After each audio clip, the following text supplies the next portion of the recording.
My name is Kyle Paterson. I'm from Time CFO Services. I'm just going to give a little bit of housekeeping and then a bit about who we are as well and why we host a webinar and other learning opportunities like this. I'm just going to put your hand down should you want to raise it in the future. Let me put that down. Okay, cool. So questions are welcome to come throughout this session today. You can use the Q&A feature or drop them in the chat, or you can send me a message directly as well if you want to do it that way, although Q&A can be anonymous as well. As we go through, Lori's going to be presenting, and if anything really fits to ask while she's presenting, I will sort of jump in and add some color and context. Otherwise, we'll allow Lori to kind of go through what she has to share, and then we'll sort of have a discussion throughout. At the end, or even throughout, you're always welcome, if you're comfortable, to actually come on camera and actually talk verbally back and forth with us. That's totally a comfort thing. It allows sort of a different, more interpersonal sort of session here, but that's definitely not an expectation at all. So let me just get started before I hand the floor over to Lori here. Again, my name's Kyle Paterson. We're from Part-Time CFO Services. Perspective is actually our not-for-profit division. Although we're 13 years in business, we started Perspective about 6 years ago, and now very proud to say that over half our clients are not-for-profits or charities. This is just a little picture just so you can see a bit more about who's behind me. We're really sort of an engaged team. Our nucleus here is actually in the Northumberland, sort of Kawartha, Peterborough, Coburg area. So a lot of people know us out in this area, but we do service across the province. And we do offer two primary service offerings. And so the one we do most is the finance leadership and accounting services. So anything from director of finance down to an accounting tech or sort of that bookkeeper role. And that's kind of why we host these sessions, because we are the finance leader and we do get into these strategic conversations with our clients as well. So it's great when we can bring people like Lori here so we can sort of learn together and keep driving deeper. And then we also offer these finance and operational assessments. These generally are for when you have a finance leader in place, when you have somebody maybe closer to retirement, or somebody who has all the knowledge held inside of one individual, or you're just looking for a fresh set of eyes. New executive directors like to have this assessment completed just so they know what's going on. And these are some of the signs and different things that you can come back and take a look at when you do get this recording. That if you do check these boxes, just feel free to reach out, have a conversation with us. No hassle, no pressure, just to see what the fit looks like and what we could do to help you. I won't go through these slides here, but this just gives you an idea of the sort of the depth that we have as a team. And then some of the sort of the larger branded chapters of organizations we work with, but we work with a lot of different not-for-profit organizations. And with that, I'm very happy to bring in Lori here. I kind of taken a pretty meaty bio with a lot of good quality in it and sort of distilled it down into 4 things that really stood out to me. One is that I see that Lori really does come with sort of that partnership mindset. And she brings sort of an end goal of having resilient organizations through whatever's going on, through the turmoil that we've seen over the past few years, and who knows what kind of lies ahead. Potentially one of the biggest things, she sat in the seat of many of you before. So she has been the executive director in an organization and been able to take that skill and now transfer it over into sort of the strat planning and consulting side. And is an inclusive facilitator too. So I think part of what we're going to get to in this discussion is really sort of how to engage your broader team and have sort of a collective pre-planning into sort of walking into that strat planning. And then I did ask Lori, what's one thing that really stands out that's a bit unique, because people don't go down this consulting route and don't become sort of strategy experts just overnight. And the real sort of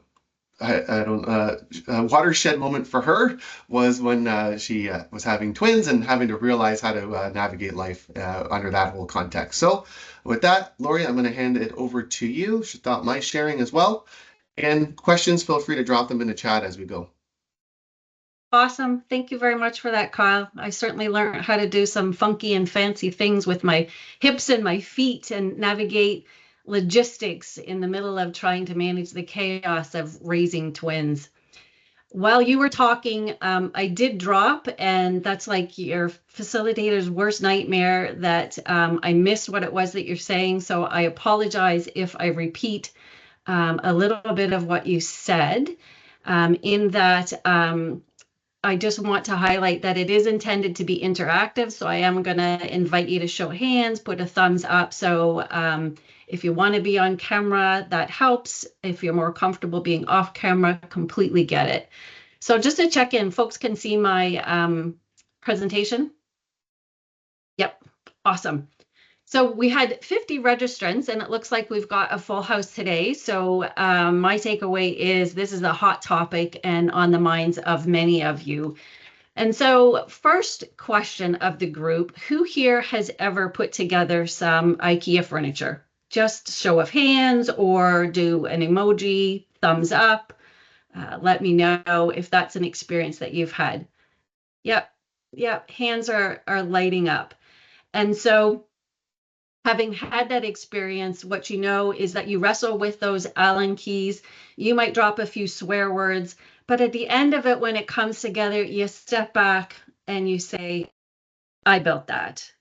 And so that sense of ownership, that sense that you built something with your hands and heart is the essence of strategic planning. It's not just about what you put on paper, but it's something that you bring to your organization of pride and clarity and momentum.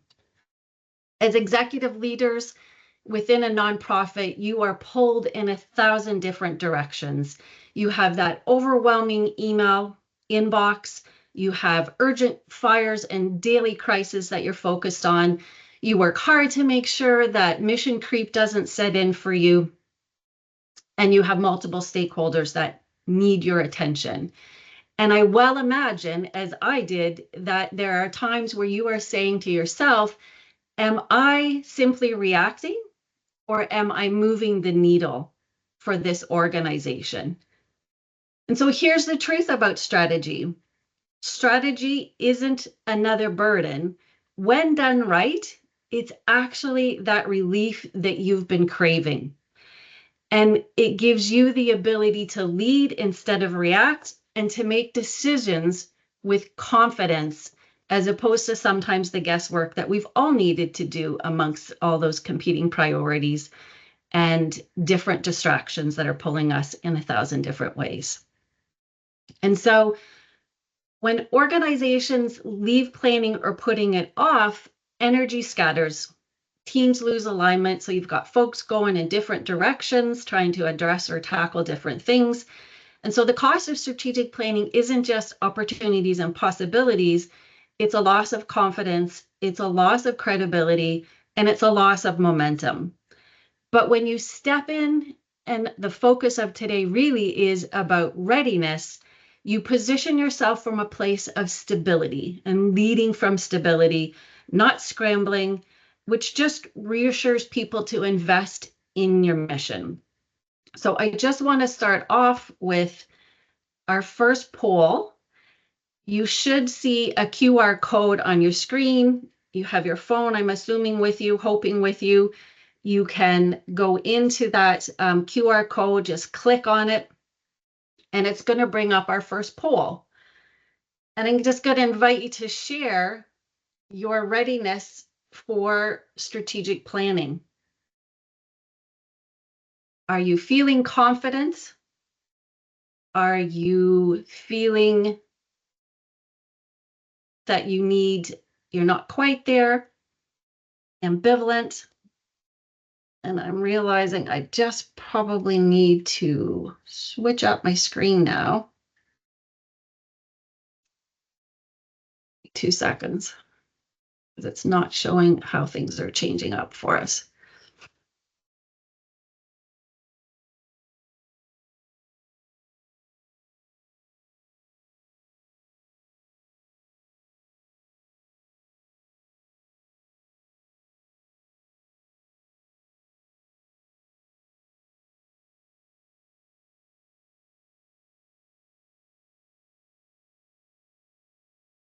Apologies.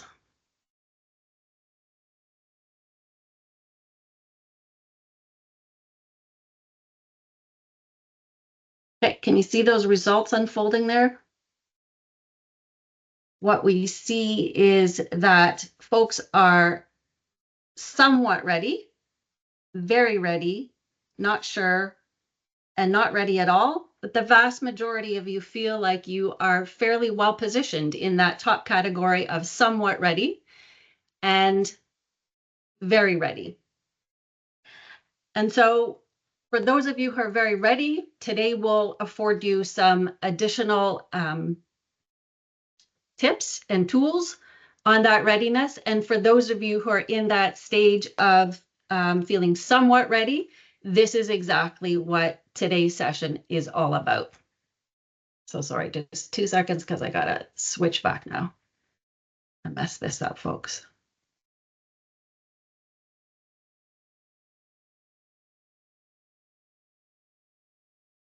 Okay, you can see my screen again with the agenda on it, Kyle? Yep. Okay, awesome. So here's what we're going to focus on today. We are going to look at what readiness really looks like in preparing for strategic planning. And we're going to talk about some conversations that you need to have that are going to save you headaches when you get into the strategic planning process, because they're going to come up. It's a pay me now, pay me later kind of concept.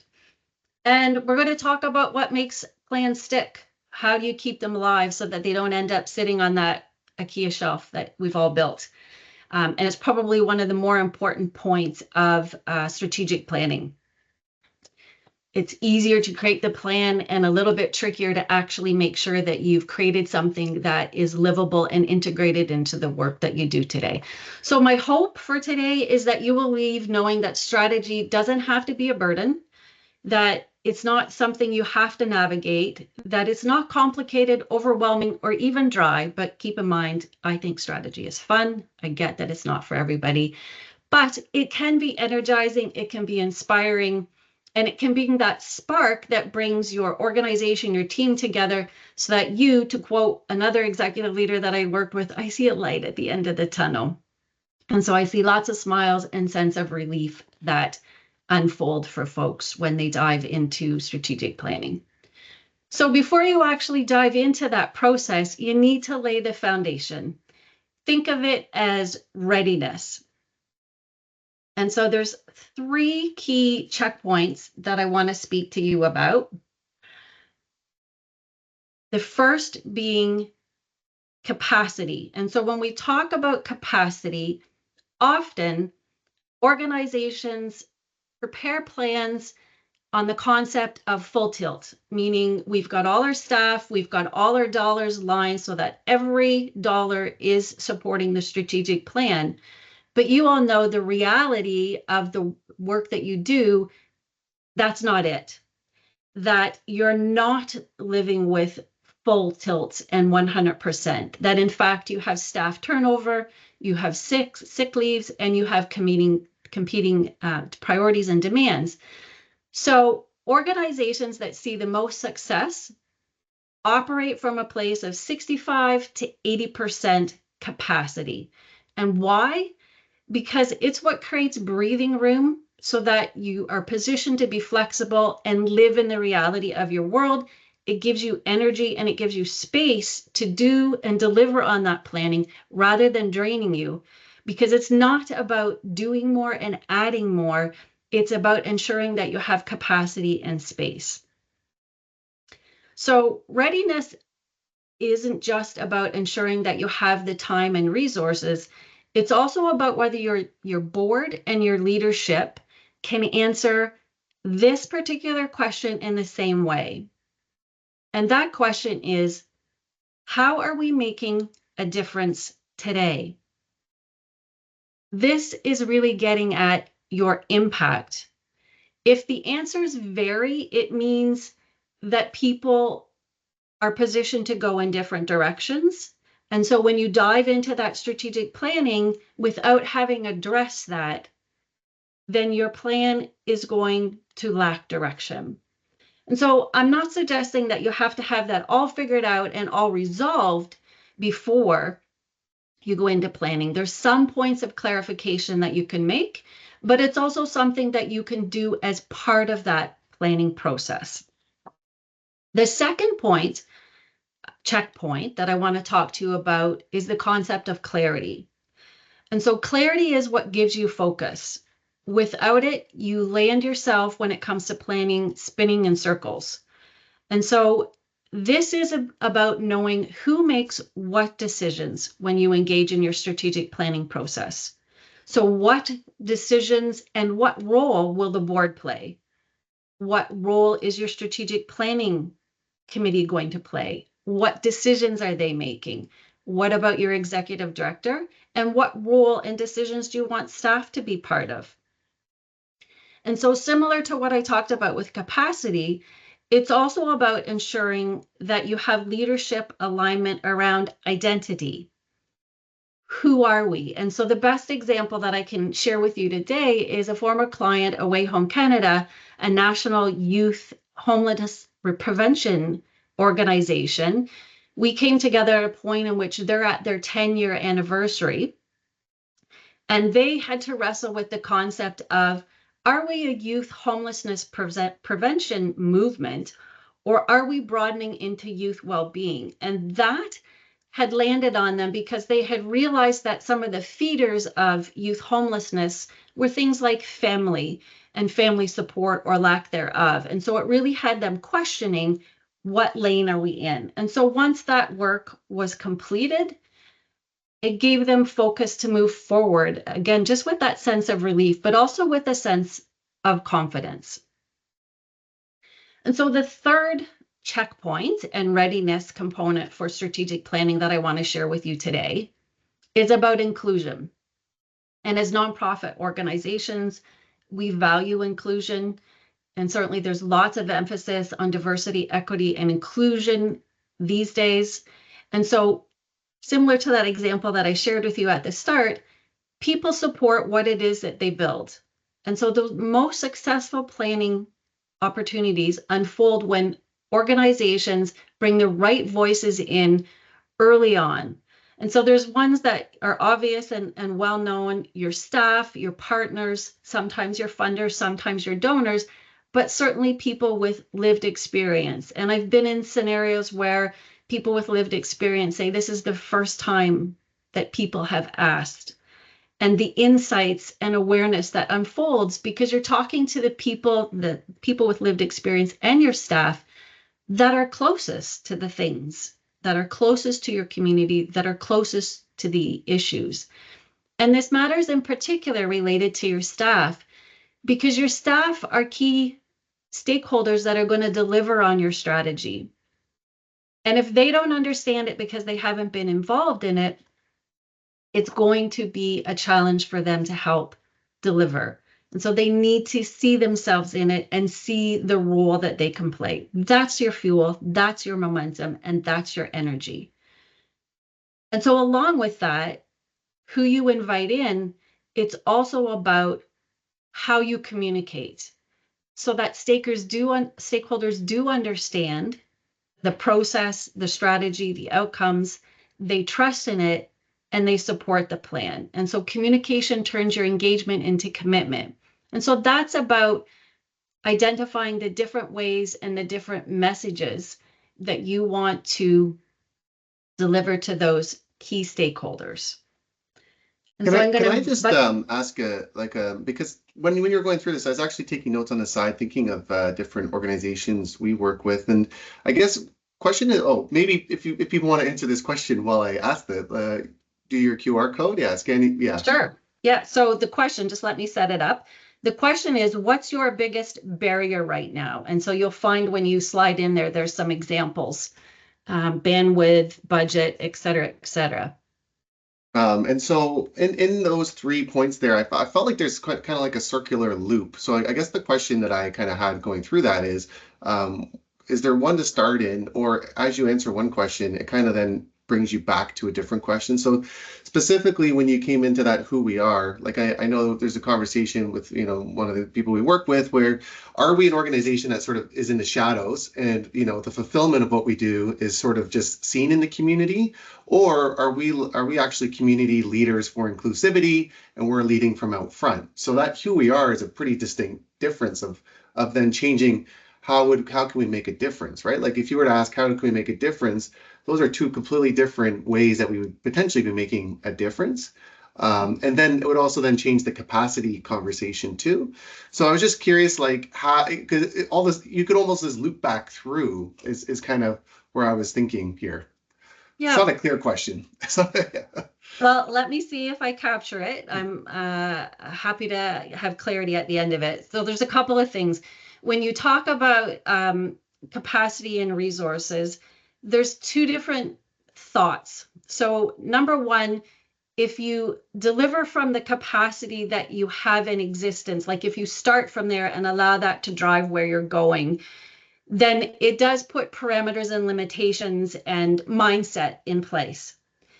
If you and I'm not talking that you just throw all caution to the wind and like whatever, right? But if you start with those questions around impact and identity and what we need to do most and where we need to focus and put our attention, then that can actually be fueled by how you put your capacity in and where you put your resources, because you've identified these are the most important things.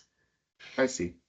Okay, and then when Mhm. you talk, I think I understand what you're asking, but impact and identity are two different things. You know, they're not that I'm losing the word, mutually exclusive. But yeah, it's a simple nuance in terms of, and you can lead with either or, right? Like some of the work I do, we talk about your vision and mission and values. Are they up for review or revamp? Are they the starting point of where we're working from? Or alternatively, you take what you learn through that strategic planning process, what your stakeholders say, what the trends are, what the research might tell you, and you use that to inform where you need to go. And so sometimes that leads to an identity or a vision mission change. And so sometimes I've actually done that at the end of the process with folks, that they go back and revisit that vision, mission, and identity. Did I capture what you were talking about? Yeah, yeah, you totally did. I think where it is this is really like this probably generates a lot of good discussion, and then you kind of start sort of chipping away at the identity, but then also what needs to be delivered as well, and these things get massaged over throughout the process. Yeah. Okay, so give me 2 seconds because I got to go back to um, the identity piece, and I've got to go back to the Mentimeter, and I've totally lost it. Maybe you could find a way to make some conversation Yeah, well, if anybody wants to figure it drop something out. in the chat here, or in the Q&A if you want to keep it more private, but whether just answering that, I'm curious, like the who we are statement. Do you have like a clear or who we are statement right now, or what do you think it is for your organization? No right answer. No right answers.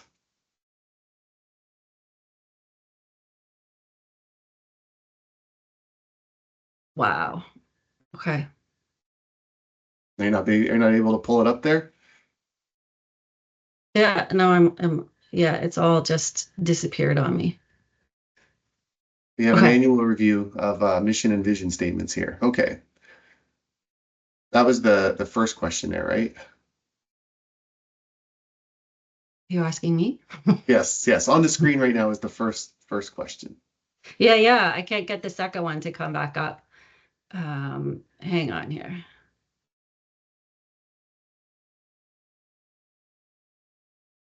Any desire to expand on what that is, Antonella?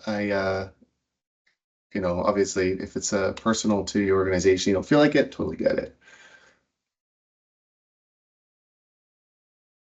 Uh, just reading what John's put in here, a boilerplate description for public use that tells people who we are and what we do. That's good, and I do like the how we got here piece. I would imagine for your organization, where you started to how you got to where you are today is pretty interesting for people to learn from as well. And then Sandy shared having an update and very specific to what they do. Zach sharing that they're just starting their strat planning process. The who we are is in first area of discussion amongst the planning committee. Yeah, it's interesting for your organization too. I mean, anybody's welcome to share the organization. I'm not going to say any organization who's in here, but it's neat because you're really a conduit to accelerating how you can help others. And then what do you guys all stand behind who you are is pretty powerful. And Tal is just sharing who they work with is the adults with complex disabilities. We work with several clients who serve their customers or clients or stakeholders who are in similar categories there. Okay, I got it. Can you see it? Okay. Hey, I'll just keep on going. As long as people keep putting stuff in there, I'll just keep on riffing away. Thank you to all who are helping with that. This is like a day of a few mini nightmares. Okay, so look at this. You can see on the screen that we actually have kind of a pretty Hold on, even nothing's showing right now, Lori. Just no, so you know. no, Okay. don't say that. Wait, okay.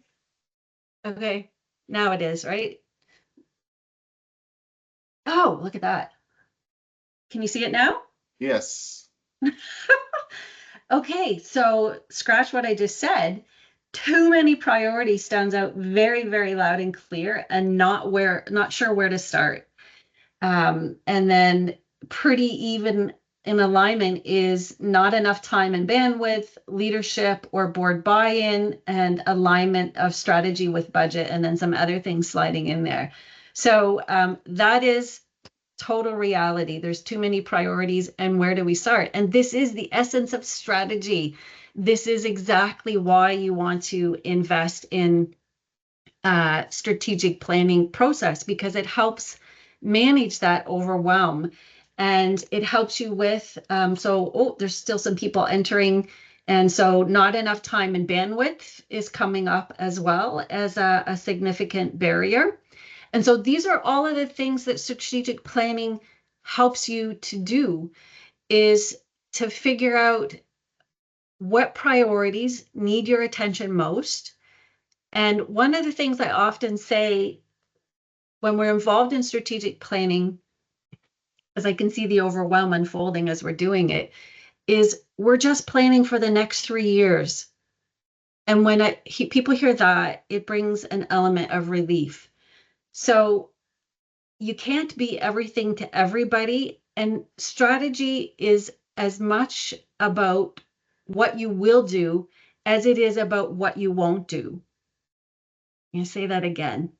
It's as much about what you will do as it is about what you won't do. And so it's about making choices. And those choices are a series of integrated choices that really are helping you move the dial on your mission or your impact. And so those are some of the conversations that need to be had as part of that strategic planning process. And there actually are some priority setting activities that help you figure out exactly where you need to put your attention, because you're going to hear that from some of your stakeholders when you reach out to them. You're also going to look at what the trends are and how that's impacting you. What are the forces driving you forward? What are the forces that are holding you and restraining you back? And so how do you leverage the ones that are propelling you forward, and how do you mitigate the ones that are pulling you back? So again, that's the relief that strategy can bring for you. On that topic too, just because what I hear in this too, whether it's the pre-planning, like so before you even enter the strategy planning session or during it, like when people are living inside of those two issues, one is like just overwhelmed. They're both kind of related to being overwhelmed and sort of stuck in the just got to get done whatever's on my plate. Like, how do you bring people back to like a strategic level thinking versus like tactical sort of like, we have to do this. We already have to get to the doing. There's no time to think about the broader strategy, whether that's happening in the strat planning, people are just getting too tactical, or how do you sort of pre-coach people to think about being strategic before entering that strat? Yeah, I love that question. It's a prominent part of doing the work.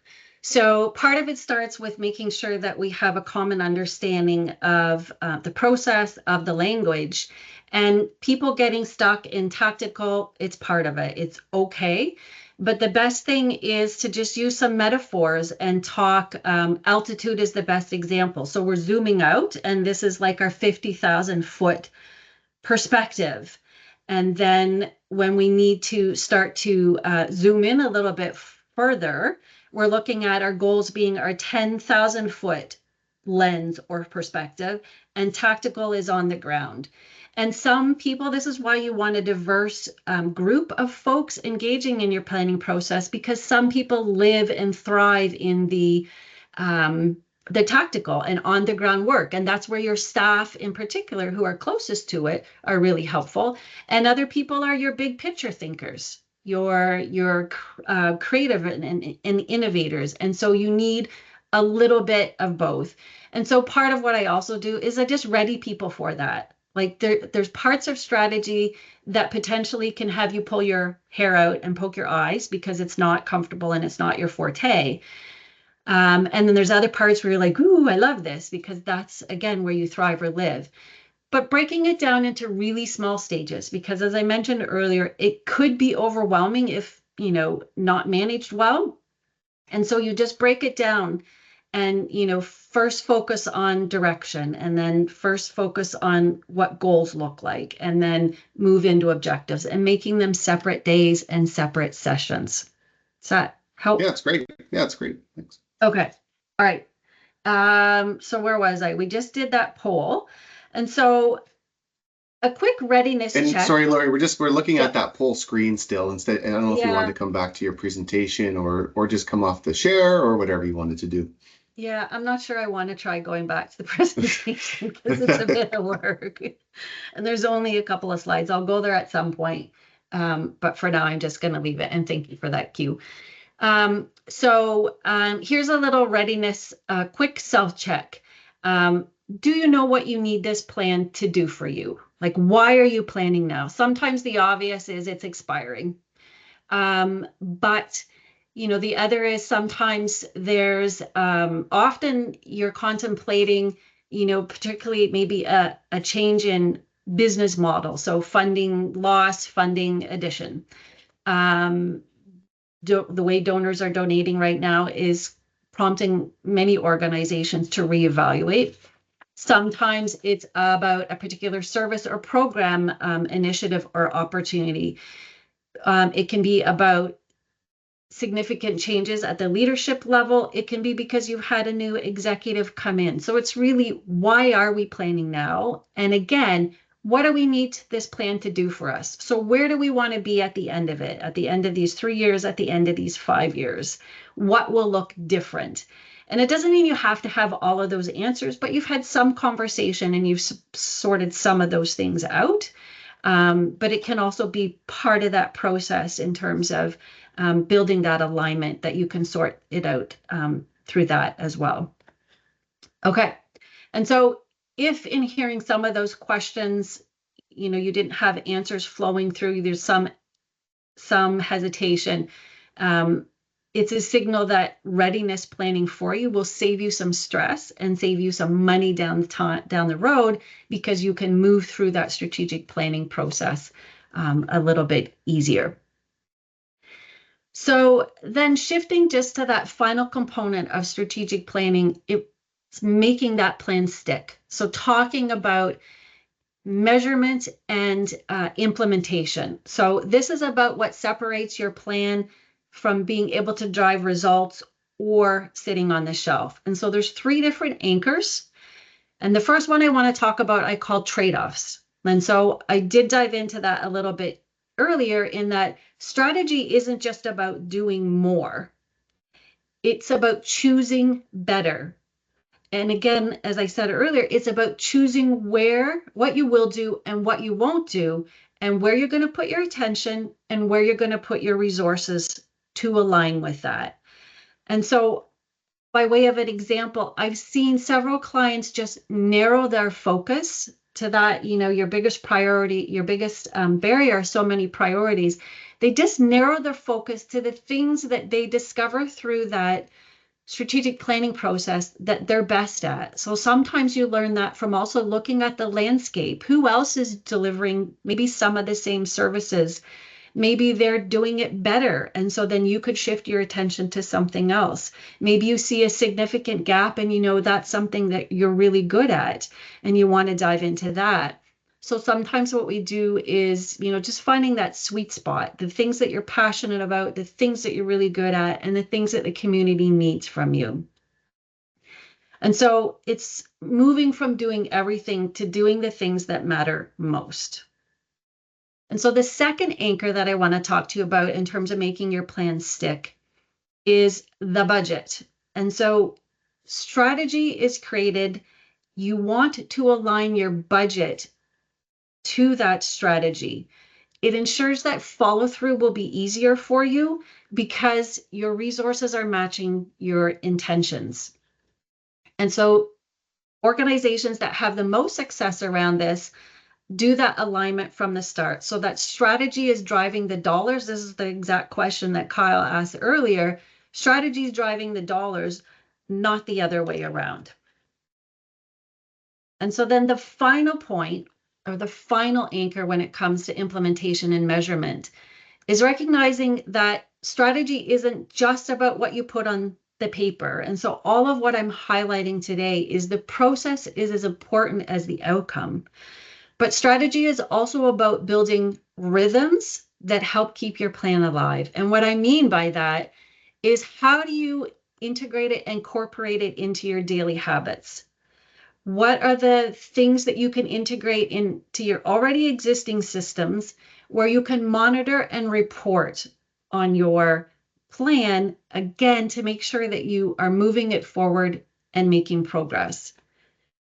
And so all of this, I would say to you, is stakeholders notice. Funders, donors, they notice in particular if your strategy is live and exists. And I don't mean they see the strategy per se itself, but they see your focus, they see your confidence. And in particular, it positions you to be able to have conversations with funders and donors and other important stakeholders and show them your impact and show them your difference because you have a strategy, because you have some measurements around it. And so what you're signaling is your credibility. What you're signaling is your discipline and your confidence, and that builds trust and that attracts resources. And so I'll invite you just in the chat, and Kyle, I'll ask you to lead this. And it's a brilliant opportunity for me to get my slide back up. I don't know that I really need it, but I will. What's one conversation that, in light of what you're hearing today, you feel you need to have with your leadership team to prepare you for planning, whether you're thinking about it now or whether that's way down the road? Great. We'll just leave some space here in the chat. What is one conversation to have or you're looking to have with your leadership team in advance of planning? And if you're planning cycles in the summer, like I know, several organizations are, put yourself into that future state if you can, or imagine that it is, next week.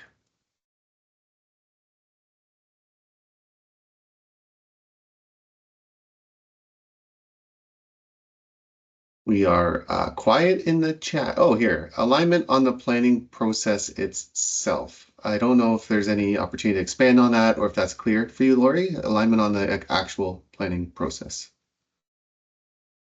Yeah, I'd probably need a bit of clarification. Yeah, if you can just add any more color or context to that. I don't know if that would mean just the actual timeline or what the actual agenda looks like. Any other questions or any other discussions you're looking to have with your leadership team here? Well, Zach maybe add some color to his here. So that initial question about what are we doing now is key for an organization that John sits on the board of. There's a disagreement between board members and leadership and staff, so we really need to get that addressed first in the process. Do you want to add anything to that, Lori? I love hearing that. That's key and vital. Yep. The Nothing more what needs to be the said. that what that there's that there sorry, there's disagreement between all those different players. Oh Yeah. yeah, And so that's a reality. So what I love about what he was saying is the need to have that conversation. I see. Um, yeah, to help bring that in alignment. And sometimes you can do that as an organization, and sometimes it's helpful to have somebody from your organization facilitate and lead it. And sometimes it's helpful to have somebody outside with facilitated exercises help you lead that, because they're complex conversations. And Yeah, there's, and it, yeah. um yeah, I guess who I mean in that case like who wins, right? I mean who's got the power? But for Zach's expansion is we are currently doing a joint planning process between board and senior leadership. They've had a few meetings, but keep running off on tangents without following a specific process. So yes, okay. Focusing on the problem without progressing the strat plan. So kind of defaulting to the weeds is kind of what it sounds like. Yeah, and your day job is the greatest risk to strategic planning when you're in the process, and then when you also have created it, because it's those things that can pull you away from what it was you were focused on and committed to. So that's exactly what's being identified there from what I take from what's being said. So um, a good insight. I'll just, Um, there's one just around this whole mission mhm, statement. John was saying that he thinks they're going to need an external facilitator to navigate the uh, complexities or politics. And then there was just this mhm, one around bringing, like they're working on a 5-year strat plan and with a lot of different stakeholder engagement groups. I don't know if it's saying external stakeholders because I know this is yeah an external so I know they work in the community with citizens, so that's an interesting stakeholder group too. mhm, Third party consult on that front, and then the mission statement hasn't been updated in many years for someone else. mhm. How do you get diverse? How do you diversify to include? Sorry, my question as ED is how do we diversify to include all in the new mission statement? So how do you get varying views inside of a new mission statement? Mhm. I'm going to share a bit of a bias that I have about mission statements, vision statements. So there's a trend that's unfolding. So vision and mission, vision historically has been these broad statements, utopia, never to be achieved, and idealistic. And to the points and what it is that you're sharing, there's confusion because there's that lack of clarity. So there is a shift around what they're calling identity statements. We do what, for whom, in this geographic area, and this is how, and this is how we fund it. And so what you do in doing that exercise, it's what identify what's in and what's out of scope. So these are the easiest one is these are the geographic areas we do serve. These are the ones we don't. This is how we fund it. This is how we're not going to fund it.